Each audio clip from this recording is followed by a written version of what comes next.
Our string of below normal days continued again for this mid to late July day. Normally we should be topping out around 90, 91 degrees. We couldn't do that today because even though we started our time lapse from Indigo Sky Casino and Resort outside of Seneca, Missouri with mostly sunny skies, we have more cloud cover build in throughout the day and occasionally a northeast breeze at times. Don't usually see that a lot during mid to late July, but that's what helped keep temperatures below our normal high of 90 and 91, just like yesterday. After we topped out in the mid 80s, we dropped back into the upper 60s this morning, and most of us had to make do with highs around 84. We don't have any complaints about that. However, the summer, it is not over yet, and that typical July heat and humidity is eager to return as we go throughout the course of the week ahead of us. For now, though, mostly clear, quiet as can be from 7th and Rangeline. 72 in Joplin, dew point sitting at 67 degrees with the humidity at 84%.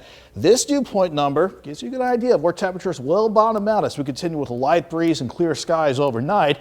And that applies for everybody. Everyone's between 70 in Milnett and 76 in Chanute.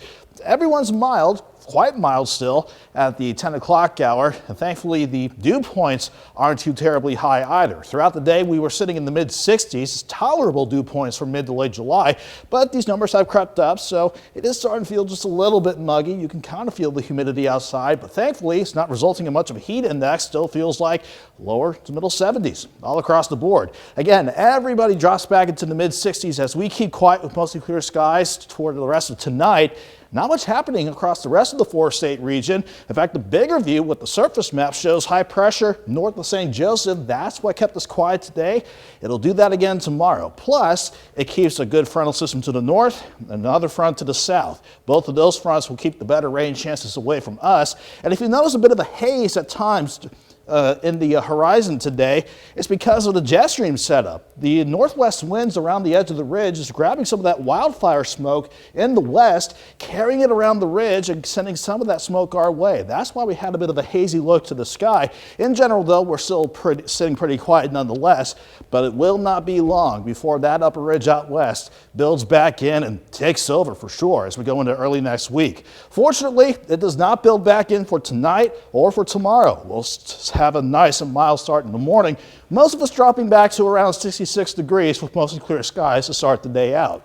Once we go into the afternoon, we'll occasionally see a southeast breeze at times, but that breeze stays pretty light, and even with partly sunny skies doesn't change the fact that we'll turn a little warmer. 82 tomorrow. I think most of us topping out around 87 for a warm but still below normal day. Going forward though, here's Thursday.